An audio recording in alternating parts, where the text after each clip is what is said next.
Right, I thought I'd come and do this quickly because it's just... What are we on now? Yeah, it's just popped up. They'll never forgive me. Prince Harry's sick new TV interview as he reveals the king has cut contact. Well, we knew that anyway, right? But if you're interested in the culture wars and maybe psychology, history, politics, sociology, the elite, global world, whatever it's called, global, yeah, that one, right? Let's just listen to this, ladies. Let's just listen to this because I've listened to it and I'm torn. The victim, and this interview, it's not going to help. No, exactly. You know, it's interesting. England's second most senior judge, Sir Geoffrey Voss, who was presiding over this case, told the Duke his grievance over the downgraded security had not translated into a legal argument, and actually said the decision had been predictable and sensible. And there's Harry going... Well, we knew that anyway. I like Alex. She's fantastic. I like Alex. I like Dan. You know I do. I like Calvin. I like... is he a vicar? Pastor? Anyway, yeah. We need to stand back and look at this a bit, I think. I want reconciliation of my family. I want this. The last thing's all about this security grievance. I need this, I need that. They might not forgive me for writing, but I'm ready to forgive them. Yeah. And you just think, so why are you doing what you're not supposed to do? Why are you having to sit down for the world's media and start talking about timelines for his father's life? That information hadn't been publicly revealed by the monarchy. That's incredibly sensitive. No, that's a bit, yeah, most people, you don't need to say it publicly. We all know, most people that have lived a bit, that's a thing, that's an issue. Yeah, let's move on. To me, he doesn't care about invading anyone else's privacy, does he? Which he's done time and again, and it's like, how can you be told? I agree with everything that's been said, but we're going to develop it. Let's just swap. If you do this, if you reveal our private conversations, if you reveal private text messages between Catherine and Meghan Markle, if you reveal the fact that you had some fisticuffs with the future King, Prince William, there are going to be consequences. They want nothing to do with you. But of course, Harry sees conspiracy in all of this. Watch. Right, let's go. Beginning of 2020, I was scored the highest as far as risk was concerned. Mm-hmm. And then overnight, I was reduced to the lowest.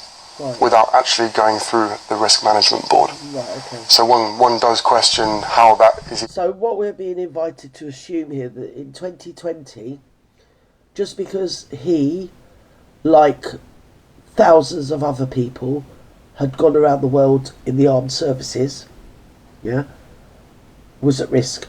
You could understand that. Yeah, everybody that's probably, and he a bit more. And I've actually got a private story that I won't share publicly about this, so I know this is an element of truth. When he joined the army, it was a vanity project, and if you don't like it, I don't know anything about the armed services. I'm an old lady, I've got my experiences, and I know that this was a vanity project, okay? Because he could have gone and done anything. He could have gone and saved elephants, he could have gone and saved children, he wanted to go to fight in Afghanistan. And initially he went over as a gunner, and I think he had a battalion, I don't know what a battalion is, or whatever it is, like, of Gurkhas protecting him, because they're solid. You can't muck about with Gurkhas, yeah? And then after that he became like a helicopter thing. He came back and then he went and he did a helicopter gunner thing, right?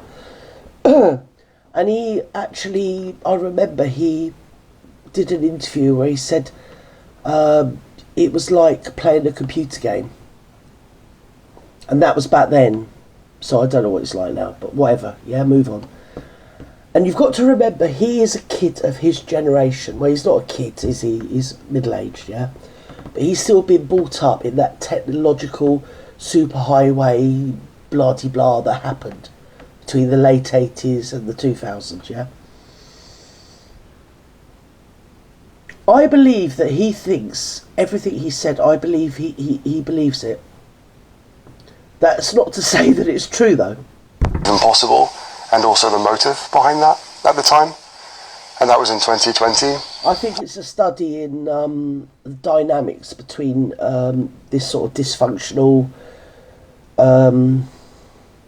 I don't want to say anything about a trailer, but you know what I mean. There's no way that anybody related to the royal family should have married into the Markles. I'm sorry. That's my opinion, and I'm entitled to that opinion, okay? Yeah? I don't think anybody related to the royal family should have married into my bloody family. Do you get me? And this is the problem. And she's done a proper good job on this lad, man, whatever he is, middle-aged bloke. Yeah? I'm old, 43. Right? So, I believe, because I'm watching him, I believe he believes it. But obviously we know it's not true, you know? And as hard as it is to appreciate or understand why the decision was made the way that it was in 2020. It's made that way because that's the way of the world, darling. Okay? If you're not a member of the royal family, you don't get a motorcade. And before you hooked up with the Marklet, when you went around on your own, you didn't get a motorcade. Now don't start jiving me, because I know you didn't. Okay? You got a motorcade, and we all both know, all of us here, gathered, know, right, that you were availed of a motorcade when you were with, say, maybe your mum or dad, or later years, your stepmum, your dad, your granddad, state occasions, this, that, and the other. But generally, day to day, darling, let's have it right, you did not have a motorcade. Now, a motorcade, I know what a motorcade is. I don't know what it is in America, but in Britain, I've encountered many motorcades, yeah, when you're going around your normal business, especially if you go around the place in Ascot, or anywhere there's a sort of horse racing thing, yeah, Epsom. Not always, but every now and again you will encounter a motorcade, and you're all made to move over. You get outriders, and all the traffic has to stop, even though we've paid tax, and they don't pay tax for the road, because they're, do you know what I mean, royals. And you have to move over, yeah? And then the motorcade will come buzzing through, and it will have 3 or 4, as I say, outride. Well, you have the initial outriders, and then you have 3 or 4 forward outriders. In other words, police on motorbikes, or maybe security services on the big old motor guzzes, yeah? And then you'll see sweeping through, and you don't know who's in any car. You can't tell because they go through so quick. Yeah, it could be 6 cars, yeah, all blacked out, go through, yeah. This is what he wants. This is what he wants, for whatever reason. And the only time he really comes to Britain was, as I said, for funerals, high days, holidays, something to do with Archwell, and to take his dad to court. But I think, like I've said before, if you go back on my back catalogue on my channel, I think that this was the first step. So if he could actually get it through the British courts that yes, he is the son of a king, he's at risk for whatever reason, and apparently he's more at risk like Charles, or like William, or like his late granny, yeah, who had many death threats, yeah, or say Anne, or even the Duke and Duchess of Edinburgh, or even Beatrice, yeah. And then when you think of somebody like Zara with Mike Tyndall, who haven't got any security, but everybody the whole world over knows, yeah, that they are the daughter and son-in-law of the Princess Royal, who's the sister of the current king, and also the only daughter of the late queen, yeah, who've got none of this. But for some reason, I think he's been groomed. Well, we know he's been groomed. Let's go on. The thing for me has been the fix of that decision for the last 5 years. But I'm just wondering why, when did he meet her? 2016. So over 9 years, he's forgotten everything that went before, yeah? And he never had a motorcade. He might have, like his mum, like dropping him at nursery school, and all the paparazzi were there. Yeah, you probably had a couple of cars, you probably had a couple of security and the police sealing off the road to make sure there's no nutters. And don't forget, when he was young, the IRA were operating. But he was still pretty much free, and his mum was free, and but they didn't have a motorcade. Now, when we think motorcade, we don't really have that in Britain. It's more of a security sort of gridlock. But the motorcade thing, I think, comes from the presidential thing in America, or senators, or celebrities. Do celebrities in America have motorcades? That'd be a bit tacky, wouldn't it? But anyway, I think there's something... I think it's a study in watching how destroyed he is, but obviously I'm not defending him because he's a grown adult, he's not a child, so whatever. I still haven't had a risk management board assessment done for me. I think the only risk management he would like is to go home. He doesn't care where he lives, yeah? If he's got food 3 times a day and he's got his Xbox, he's got all his computer games, and he's a gamer, he just wants to be left alone. He's a trust fund kiddie. He would just like to be left alone. And I think he's been dragged into all of this and he will parrot anything, you know. But this doesn't, I don't want to keep saying, you know, but this doesn't make sense.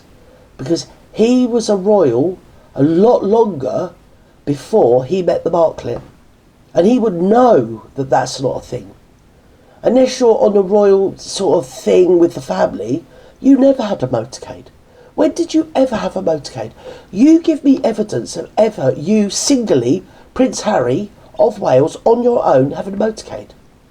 Because I would like to see that, because that never happened. You probably had motorcades as a set. I'm not going to keep repeating myself. Right, let's go. Over the last 5 years, everybody else within this group of people get it at the minimum once a year. No, they don't. So again, I would not have taken this far if I didn't have compelling evidence of facts. Right, well, so you had compelling evidence. Now, I don't know whether you had that compelling evidence circa 2020, when you left and the security was taken off you. But nevertheless, you still went abroad and wrote Spare, in which you put your security risk yourself, you chose at a high risk. But you're trying to convince me that you had that risk for you before you left Britain. Or am I missing something? Because I know that if I had people trying to kill me, which let's not talk about, right? The last thing I would do is write a book, right? Bearing my soul and saying, yes, I did this and I did that and I did the other. So who's to blame here? And why should the British taxpayer pay for you when you never had a motorcade prior to being with the Marklet? And when you did have a motorcade at the Jubilee, the late Queen's Jubilee, which was what? She died in 22, so I think it was spring 22, yeah? She wound the window down, it was a bulletproof window, blacked out, wound it down so the people could see her. So, excuse me if I don't actually believe you. I believe you believe it, yeah? But I don't believe you. And nor does anyone else. That reveal why the decision was made. But Father Calvin Robinson, there is no compelling evidence. None this is all. Delusion. This is paranoia. Yeah. This is a man who sits in his home. I think he's, as an organic human being, I think that we're seeing a split. The way I look at it, being around that generation a lot, yeah, the way I've got him is, as I've said 100 times, he's a trust fund kiddie. If it wasn't for the Marklet, he'd sit all day. He'd go out a couple of times a year, go to Archwell, do this, do that, do the other. High days and holidays with the royal family and the rest of it. He'd sit in his little cottage and play computer games. There you go. That's what I believe, and that's what I've always believed. I've sort of got his number. That's his comfort zone. That's his safe space. But then he took up with this bleeding thing. And I don't want to keep going on about trailers, but yeah, I'm going to leave it there. I'm really pissed off, actually. It's really annoyed me. Anyway, love you, leave you.